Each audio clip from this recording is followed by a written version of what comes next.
It went according to plan. 6 months after being divorced and having my son taken away by my ex-husband, I found myself on a business trip, boarding a plane, and guess who was in the seat in front of me? My ex-husband, accompanied by another woman. Oblivious to my presence, they chatted animatedly. The emotions boiling inside me were indescribable. So, that's what it was, I thought. I vowed to take thorough revenge. What actions I took afterward led to their ultimate fate. Please stay tuned to find out. My name is Laura Brown, and I'm 32 years old. I work for a major multinational corporation. Despite the demanding workload throughout my youth, I found fulfillment in my job and enjoyed each day. Just before turning 30, something significant happened. My friend Andy, who was in the same club during our university days, introduced me to a man named Michael Smith. Michael worked for a small company, so his income was considerably lower than mine. However, his kindness drew me in, and we began dating. Michael assured me, "Even if we get married, you can continue working. In fact, I'll support you." Filled with joy, I married him. At our wedding, Andy, who had played a role in our initial meeting, joined us to celebrate. And so began the life together for Michael and me. We had been sharing household chores and enjoying a blissful newlywed life. However, just 2 months after our marriage, Michael suddenly quit his job. The company's financial situation is precarious, and I'm also part of the downsizing plan. I decided to leave voluntarily. His words conveyed deep disappointment. Michael had mentioned that he'd look for work again, so I decided to support him during this time. Yet, several months passed, and Michael remained unemployed. I'm applying for jobs, but I keep getting rejected in the initial screening. It's tough out there, especially with the economic downturn. Being forced to leave my previous job shattered my spirit. I don't even have the motivation to fight in the job market anymore. His vacant expression worried me. I suggested, maybe you don't need to push yourself right now. We can manage with my income. How about trying the role of a stay-at-home husband for a while? Michael's eyes lit up. I knew you'd say that, Laura. Okay, leave the household tasks to me. I'll make sure you can focus on your career. And so, Michael decided to become a stay-at-home husband for the time being. I don't hold the belief that men should be the sole breadwinners. I believe that couples should support each other in their daily lives. Given Michael's current vulnerability, I made the decision to work and provide for our livelihood. Despite my demanding job, I thought it would be helpful if Michael took care of household chores. However, to be honest, Michael's housekeeping skills were lacking. Meals often consisted of pre-made or frozen food, and dishes were left unwashed. Even with laundry, he'd simply toss it into the front-loading washing machine without bothering to fold it. When I pointed this out, Michael would come up with excuses like, "I have a headache today." It left me feeling quite frustrated. One day, after asking Michael to pick up my suit from the dry cleaners, I headed to work. But when I returned, Michael casually said, "I forgot about the dry cleaning." Michael, I trust you with household responsibilities. Can't you be a bit more reliable? I implored. It can't be helped. I wasn't feeling well today. He replied. You're always claiming that. If you're consistently unwell, why not see a doctor? I pressed. The doctor said rest would suffice. Are you ordering me to do chores for your sake? Michael retorted. Frustration welled up inside me. Of course, if he were genuinely ill, I wouldn't push. But from what I observed, he had an appetite and even went out during his free time, appearing quite energetic. Well, within your capabilities, could you put in a bit more effort with household tasks? I suggested. Michael shot back. I'm already doing my best. Maybe you lack understanding for someone like me, feeling alienated from society. His words left me speechless. Ultimately, I juggled chores alongside my demanding job, while Michael continued to neglect them. Shortly after that, I discovered I was pregnant. Michael was overjoyed and took great care of me. Thanks to him, I could experience a peaceful pregnancy and eventually gave birth to a sweet baby boy whom we named Liam. Michael enthusiastically declared. Leave Liam's care to me. During my maternity leave, he indeed helped with parenting. Encouraged by him, I decided to return to work after 6 months. I thought, Michael's support allows me to resume work early. However, when I returned home tired from work, I often found Liam's diapers overflowing, suggesting they hadn't been changed for a while. Despite our initial plan to make homemade baby food, I noticed many empty retort pouches in the trash. Suppressing my frustration, I reminded myself, it's his first time parenting, and he's still learning. After all, Michael was the one looking after Liam while I worked, and I felt grateful. Of course, I also contributed by preparing baby food in advance on my days off and handling nighttime fussiness. However, shortly after Liam turned 1 year old. I can't take it anymore, Laura.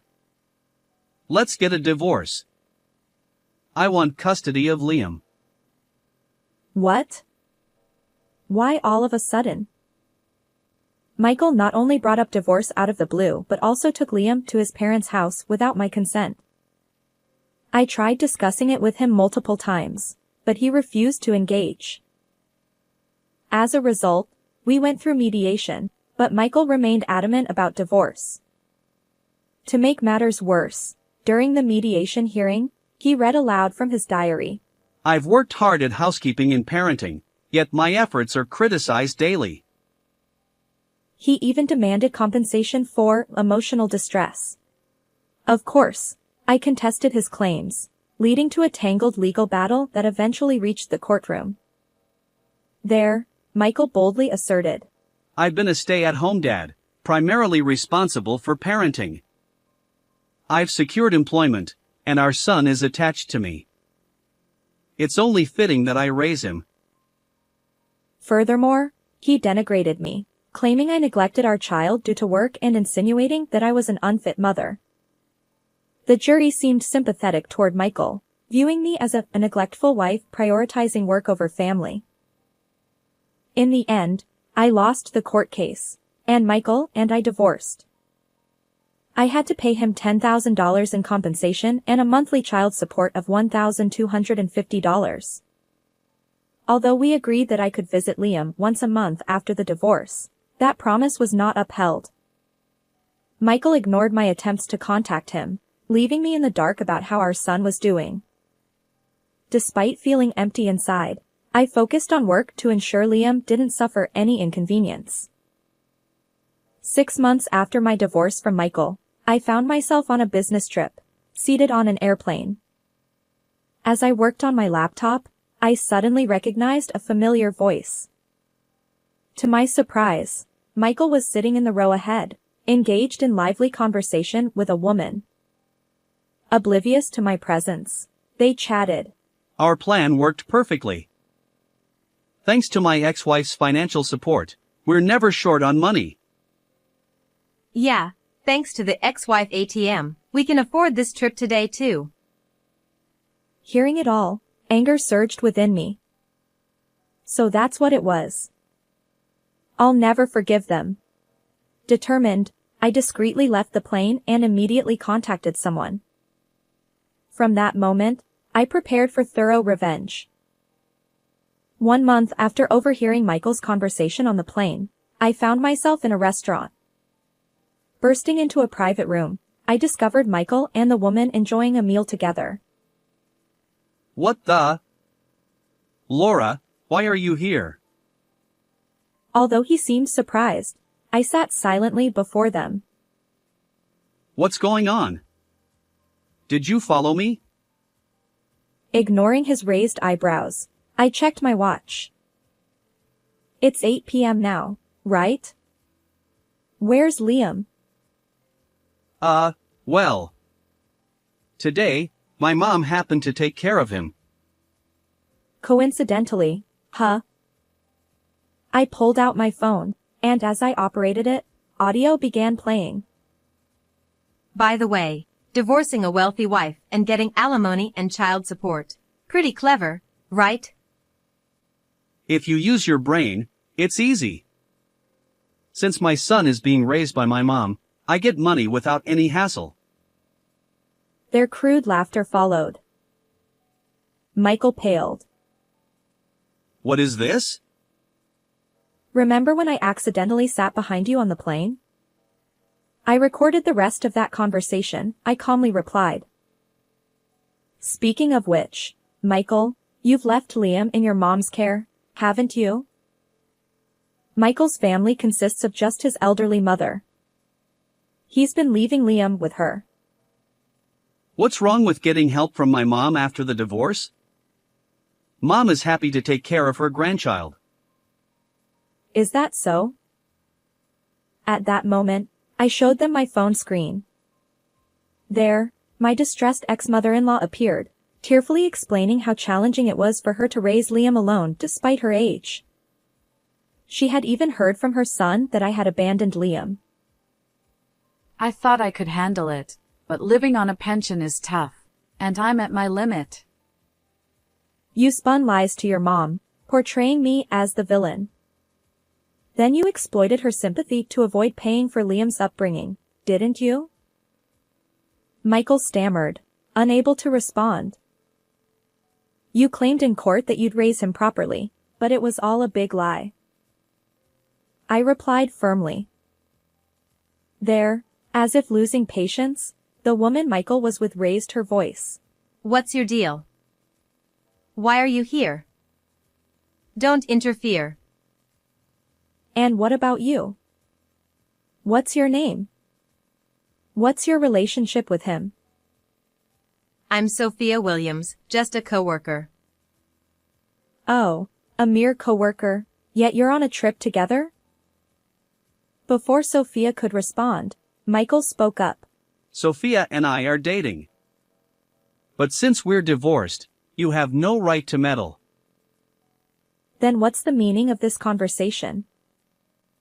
I played the continuation of the recording from the plane. You're such a bad dad. No affection for your child? Of course I care. He's an important bargaining chip. But the one I truly love is still you. You're a naughty guy, but I like that. Let's enjoy our second anniversary trip. A brief silence settled over the table. Second anniversary? You mean from when we were married, right? No, it's not like that. Come on in. I called outside the private room. Andy, our mutual friend who played a role in my initial meeting with Michael, entered. Hey, Michael. It's been a week. Finally, I get to set you straight. I had confided in Andy, seeking his cooperation. He pretended to sever ties with me, all the while extracting testimony from my ex-husband by bad-mouthing me. He had orchestrated dinners together, including Sophia, pretending to deepen their friendship. When I revealed this to Michael, he lashed out at Andy. You said Sophia was a better match for me than Laura and even blessed our relationship. Sometimes lies serve a purpose. I can't forgive you for deceiving my dear friend, Laura. Damn it, you traitor! At that moment, Andy pulled out his phone and showed Michael something. But here's the real kicker. I've also become close with Sophia and even connected on social media. Do you get it? Sophia paled at Andy's revelation. She had been posting evidence of her relationship with my ex-husband on a private social media account for the past 2 years. Thanks to that, I've gathered irrefutable proof of his infidelity. I owe Andy my gratitude, I stated matter-of-factly. Michael covered his face with his hands, visibly distressed. Smiling, I continued. From Sophia's social media posts, it's clear she brought Michael into her company. Now you work together as salespeople, and your lovey-dovey posts suggest more than just professional camaraderie during office hours. Michael stammered.